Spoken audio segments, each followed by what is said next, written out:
అందరికీ నమస్తే. నేను మీ జర్నలిస్ట్ శంకర్ని. బీజేపీలో ఈటల రాజేందర్ వర్సెస్ కేంద్ర మంత్రి బండి సంజయ్గా నడుస్తూ ఉన్నది. మనం గత 2-3 రోజుల నుంచి చూసుకుంటే బీజేపీలో మొన్నటిదాకా నడిచినటువంటి కోల్డ్ వార్ కాస్త ఇప్పుడు బహిరంగంగా ఒకరి మీద ఒకరు విమర్శలు చేసుకునే స్థాయికి వెళ్ళిపోయింది. అసలు ఏమైంది? ఎందుకు ఇద్దరి మధ్యలో చెడింది?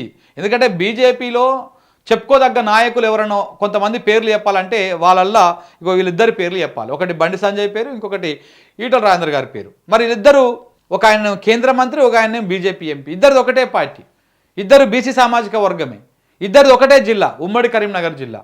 మరి ఎందుకు ఏమైంది? ఎందుకు వీళ్ళిద్దరి మధ్య పచ్చగడ్డి కాదు, ఇప్పుడు ఏ గడ్డి వేసినా కానీ బగ్గు అనేటట్టుగా ఉన్నది పరిస్థితి. మొన్న 2-3 రోజుల క్రితమే బండి సంజయ్ గారు ఈటల గారి మీద ఆయన పేరు తీసుకోకుండా ఆరోపణలు చేసిండు. ఇవాళ ఏకంగా ఈటల గారు ఆయన పేరు కూడా తీసుకోకుండా కొంత అగ్రెసివ్గా, కొంత గట్టిగానే ఇచ్చి పడేసిండు. అసలు ఏమైంది ఇద్దరి మధ్యలో?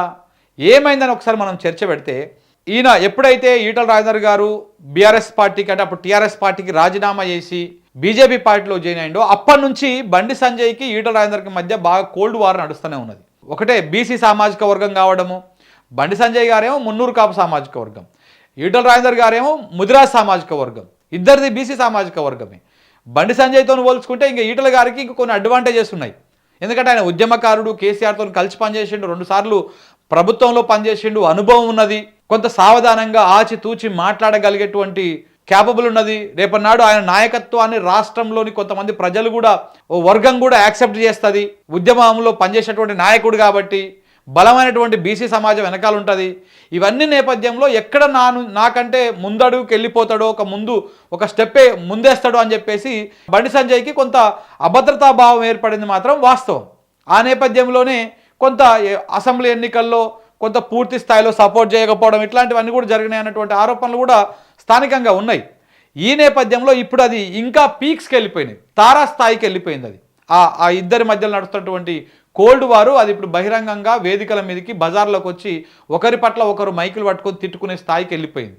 అయితే మొన్నటి అసెంబ్లీ ఎన్నికల్లో హుజురాబాద్ నుంచి ఈటల రాజేందర్ గారు ఓడిపోయారు. బీజేపీ నుంచి పోటీ చేసి 63,000 ఓట్లు ఏవో వచ్చినాయి, ఆయన ఓడిపోయిన తర్వాత మళ్ళీ ఎంపీ ఎలక్షన్లో హుజురాబాద్ను వదిలిపెట్టేసి మల్కాజ్గిరి రావాల్సి వచ్చింది. మల్కాజ్గిరి వచ్చిన కాడ నుంచి అక్కడ మల్కాజ్గిరికి వచ్చిండు, టికెట్ తీసుకున్నాడు, పోటీ చేసిండు, గెలిచిన తర్వాత ఇక అప్పటి నుంచి స్టార్ట్ అయింది ఇక్కడ రాజకీయం. ఈ జిల్లాని మొత్తానికి తన గ్రిప్లో పెట్టుకోవడం కోసం బండి సంజయ్ గారు చాలా తీవ్రంగా ప్రయత్నం చేస్తూ ఉన్నారు. దాంట్లో భాగంగానే హుజురాబాద్ నియోజకవర్గంలో ఈటల రాజేందర్ వర్గాన్ని క్రమంగా వాళ్ళని తగ్గించుకుంటా, వాళ్ళ ప్రియారిటీస్ తగ్గించుకుంటా ఈయన వర్గాన్ని పెంచుకుంటా వస్తున్నటువంటి ఆరోపణలు అయితే మొదటి నుంచి ఉన్నాయి. ఈ నేపథ్యంలో కొంత ఇప్పుడు ఆల్మోస్ట్ ఎంపీ ఎన్నిక అయిపోయి కూడా దాదాపు సంవత్సరం దాటిపోయింది. ఈ సంవత్సర కాలంగా ఆ స్థానికంగా హుజురాబాద్ నియోజకవర్గంలోని బీజేపీ కార్యకర్తలతోటి, ఈటల రాజేందర్ వర్గంతో కొంత ఆయనకు గ్యాప్ ఏర్పడతా ఉన్నది. ఈ నేపథ్యంలో ఇటు బండి సంజయ్ కూడా తన వర్గాన్ని పెంచుకుంటా ఉన్నాడు హుజురాబాద్ నియోజకవర్గంలో. ఈ నేపథ్యంలో మరి ఇక్కడ ఉన్నటువంటి వాళ్ళు ఇప్పుడు స్థానిక సంస్థలు రాబోతూ ఉన్నాయి, ఇప్పుడు స్థానిక సంస్థల ఎన్నికలు రాబోతూ ఉన్నాయి. ఎంపీటీసీలు, జెడ్పీటీసీలు, ఎంపీపీలు, అలాగే సర్పంచులు తన వర్గం వాళ్ళకి ఇప్పించుకోవాలని చెప్పేసి బండి సంజయ్, తన వర్గం వాళ్ళకి ఇప్పించుకోవాలని చెప్పేసి ఈటల రాజేందర్. ఇక్కడ స్టార్ట్ అయింది పంచాయతీ. ఈ నేపథ్యంలో మొన్న బండి సంజయ్ గారు కొంత కీలక వ్యాఖ్యలు చేశారు. ఎప్పుడు మన బండి సంజయ్ బర్త్డే ఉన్నది కదా, ఆ సైకిళ్ళ పంపిణీ కార్యక్రమం చేసిండు కదా, ఆ కార్యక్రమం అయిపోయిన తర్వాత కొన్ని కీలక వ్యాఖ్యలు చేశారు. ఆ వ్యాఖ్యల నేపథ్యంలో ఈ ఇద్దరి మధ్యలో కోల్డ్ వార్ కాస్త ఇంకా కొంత పీక్స్కి వెళ్ళిపోయింది. ఆ రోజు ఆయన ఏం మాట్లాడిండో ఒకసారి చూద్దాము. అదే దాని తర్వాత మీకు అనాలిసిస్ చేస్తా, ఎక్స్ప్లెయిన్ చేస్తాం. ఇగో ఒకసారి ఇక్కడ చూడండి. ఇగో ఎక్కడ లేని సమస్య ఎక్కడికి వస్తున్నది, ఎక్కడ లేని సమస్య ఎక్కడికి వస్తున్నది. కానీ ఎవరైనా కూడా ఎవరి రాజకీయ భవిష్యత్తు కష్టపడి ఇప్పుడు కట్టంటే బండి సంజయ్కి పార్టీకి హుజురాబాద్ లో తక్కువ ఓట్లు రావాలని కొంతమంది పనిచేశారు. టికెట్ ఇవ్వమంటారా? చెప్పు, ఇవ్వమంటారా టికెట్లు? అది హుజురాబాద్లో ఎక్కడ లేని సమస్య ఇక్కడనే ఎందుకు వస్తున్నది? మొన్న పార్లమెంట్ ఎన్నికల్లో బండి సంజయ్కు బీజేపీకి తక్కువ ఓట్లు రావాలని చెప్పేసి ఇక్కడ కొంతమంది పనిచేసారు, వాళ్ళకి ఇప్పుడు టికెట్లు ఇవ్వాలన్నా స్థానిక సంస్థల ఎన్నికల్లో అని చెప్పేసి ఈయన బహిరంగంగా మాట్లాడిండు ఆ రోజు మీడియా ముఖంగా. ఇక దీంతో అది ఇంకా ఎక్కువ వెళ్ళిపోయింది, ఇంకా ఎక్కువ 2 వర్గాల మధ్య బాగా గ్యాప్ వచ్చేసింది. దాంతో కొంతమంది స్థానికంగా ఉన్నటువంటి బీజేపీ నాయకులు ఇంకా ఇద్దరి మధ్యలో అంటే ఇద్దరు కీలక నాయకుల మధ్య నగలలేక కొంతమంది రాజీనామాలు చేశారు. దాంట్లో అసెంబ్లీ నియోజకవర్గ కన్వీనర్ కూడా రాజీనామా చేశారు. ఒకసారి ఇది కూడా చూడండి. మొన్న 17 తారీఖు నాడు, ఇలా 19 తారీఖు ఒక 2 రోజుల క్రితం ఆయన రాజీనామా చేసిండు. పత్రికా ప్రకటన: మాడ గౌతమ్ రెడ్డి అను నేను 2022 నుంచి భారతీయ జనతా పార్టీలో క్రియాశీలక కార్యకర్తగా హుజురాబాద్ అసెంబ్లీ కన్వీనర్గా బాధ్యతలు నిర్వహిస్తూ పార్టీ అప్పగించిన కార్యక్రమాలను అందరి నాయకులు కార్యకర్తల సహాయంతో విజయవంతంగా నిర్వహించడం జరిగింది. కానీ ప్రస్తుత పరిస్థితుల్లో భారతీయ జనతా పార్టీలో నెలకొన్న అంతర్గత పోరు, ఆధిపత్య పోరు ఈటల రాజేందర్ వర్గాన్ని ఒక ప్రణాళిక ప్రకారం అవమానాలకు గురి చేస్తూ అణచివేస్తున్న తీరుతో కలత చెంది ఈ పార్టీలో కొనసాగలేనని భావించి నాకు ఇచ్చిన అసెంబ్లీ నియోజకవర్గ కన్వీనర్ పదవికి భారతీయ జనతా పార్టీ ప్రాథమిక సభ్యత్వానికి రాజీనామా చేస్తున్నా అని చెప్పేసి ఇట్లు మాడ గౌతమ్ రెడ్డి హుజురాబాద్ అసెంబ్లీ కన్వీనర్ అని చెప్పేసి ఆయన రాజీనామా చేసిండు 2 రోజుల క్రితం. ఇక ఈ రాజీనామాతోటి ఇంకింత ఎక్కువ అయిపోయింది. ఆ హుజురాబాద్ అసెంబ్లీ నియోజకవర్గంలోని ఈటల వర్గం మొత్తము అసలు ఏంది మా పరిస్థితి ఇప్పుడు, మేము బండి సంజయ్ సైడ్ పోవాలనా, ఈటల వైపు పోవాలనా, ఇక్కడ మొత్తం ఈటల వర్గాన్ని మొత్తం ఒక ప్లానింగ్ ప్రకారం తొక్కుకుంటూ వస్తూ ఉన్నారు. ఇక కొత్త పాత ఏర్పడింది. కొత్త వర్గమేమో మొత్తం ఈటల రాజేందర్ వర్గము, పాత వాళ్ళేమో పాత బీజేపీ వాళ్ళకు ప్రియారిటీ ఇస్తూ ఉన్నాడు ఆయన. మరి మేమంతా ఏమైపోవాలి, మా పరిస్థితి ఏంది అని చెప్పేసి ఇక్కడ ఈటల రాజేందర్ వర్గం కొంత క్వశ్చన్ మార్కులో కొంత ఒక స్పష్టత లేకపోవడంతో వాళ్ళందరూ కలిసి ఏదో ఒకటి ఇట్లా కాదు, మనం మన నాయకుని దగ్గరికి పోదాం, ఆయన నమ్మే మనం టీఆర్ఎస్ పార్టీ నుంచి ఇళ్ళకి వచ్చినాము, బీజేపీలోకి వచ్చినాము, మరి ఇప్పుడు ఆయన ఏం చెప్తే అది, లేదనుకుంటే మన దాన్ని మనం చూసుకుందాం అని చెప్పేసి అందరు కలిసి ఒక 2-3 వేల మంది కలిసి ఈటల రాజేందర్ దగ్గరికి షామీర్పేటకు వద్దామని చెప్పేసి ప్లాన్ చేసుకున్నారు. ప్లాన్ చేసుకుంటే ఇదే బీజేపీలో బండి సంజయ్ వర్గం ఇట్లా ప్రచారం చేసింది. వాళ్ళు ఎప్పుడైతే ఇక్కడ వద్దామని ప్లాన్ చేసుకున్నారో ఆ ప్లాన్ మరి ఎట్లా లీక్ అయిందో లీక్ అయ్యి ఈ రకంగా సర్క్యులేట్ చేసుకున్నారు సోషల్ మీడియాలో. రేపు తన వర్గం నేతలతో తన ఇంటి ముందే ధర్నా చేయించుకునే యాక్షన్ ప్లాను రెడీ చేసిన నేత, గత 3 రోజులుగా హుజురాబాదు నియోజకవర్గంలో అసమ్మతి మీటింగులు పెట్టిస్తున్న షామీర్పేట కుట్రదారి అంటే ఎవరు? ఈటల రాజేందర్ గారు. షామీర్పేట కుట్రదారి అంటే ఈటల రాజేందర్ గారు అనమాట. ఆయన దృష్టిలో అసమ్మతి వర్గం ఏదైతే ఉందో ఆ వర్గంతో నియోజకవర్గంలో మీటింగులు పెడతా ఉన్నారు. వాళ్ళందరినీ కలుపుకొని ఇప్పుడు ఈటల రాజేందర్ కొత్త కుంపటి పెడతందుకు ప్రయత్నాలు చేస్తున్నాడు అని చెప్పేసి ఇట్లా బీజేపీ పార్టీలో కొంత సర్క్యులేషన్ చేసుకున్నారు. స్థానిక సంస్థల ఎన్నికల్లో బీజేపీకి మంచి వాతావరణం ఉన్న సమయంలో పార్టీని దెబ్బతీసేందుకు కుట్ల యత్నాలు చేస్తూ ఉన్నారు. లోకల్ బాడీ ఎన్నికల్లో బీజేపీ గెలిస్తే బండి సంజయ్కు పేరు వస్తుందనే అక్కస్తో కుట్రకు తెరదీసిన నేత, నికాసైన బీజేపీ కార్యకర్తలారా పారా హుషార్, షామీర్పేట కుట్రలను తిప్పికొట్టండి అని చెప్పేసి ఇట్లా సర్క్యులేట్ చేసిరన్నమాట. బీజేపీ గ్రూపులల్లా, స్థానిక గ్రూపులల్లా, మొత్తం గ్రూపులల్లా ఇట్లా ఈటల రాజేందర్ని టార్గెట్ చేస్తూ ఈ రకంగా కొన్ని మెసేజ్లు ఫార్వర్డ్ చేశారు. దాంతో ఇవన్నీ ఎన్ని చేసినా కానీ వాళ్ళు ఎవరైతే ఈటల రాజేందర్ వర్గం ఉందో వాళ్ళందరూ కూడా కొంతమంది షామీర్పేటకు వచ్చిరు. ఇవాళ ఇట్లా వేల మంది కార్లు వచ్చారు.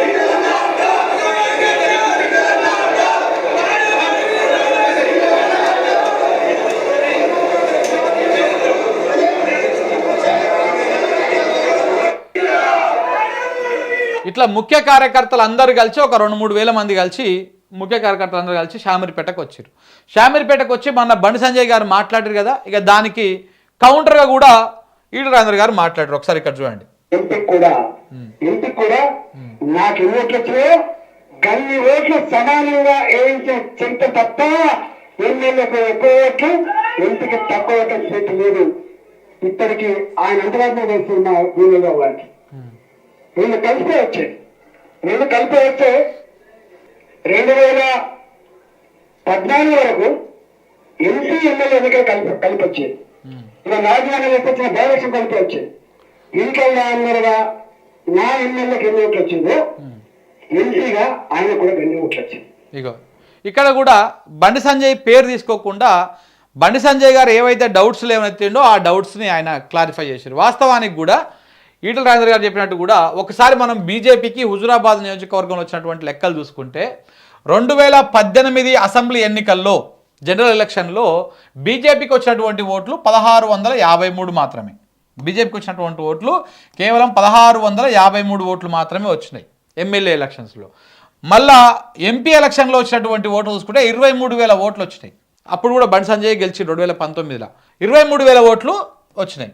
దాని తర్వాత 2023 అసెంబ్లీ ఎన్నికల్లో, మొన్నటి అసెంబ్లీ ఎన్నికల్లో ఈటల రాజేందర్ గారు పోటీ చేస్తే ఆయనకు వచ్చినటువంటి ఓట్లు 63,000 పైచిలకు ఓట్లు వచ్చినాయి. మళ్ళీ 2024లో లోక్సభ ఎన్నికల్లో చూస్తే 73,000 ఓట్లు వచ్చినాయి. అంటే ఈటల రాజేందర్ గారికి వచ్చిన ఓట్ల కంటే కూడా ఒక 10,000 ఓట్లు ఎక్కువనే వచ్చినాయి. కానీ బండి సంజయ్ గారు నాకు తక్కువ ఓట్లు వేయించిర్రు అని చెప్పేసి ప్రచారం చేసిండు. మొన్న మాట్లాడిండు మీడియాతోటి. దాంతో ఇంకింత ఎక్కువ రగిలిపోయారు వాళ్ళు. అరే మాకు పదవులు ఇస్తలేరు.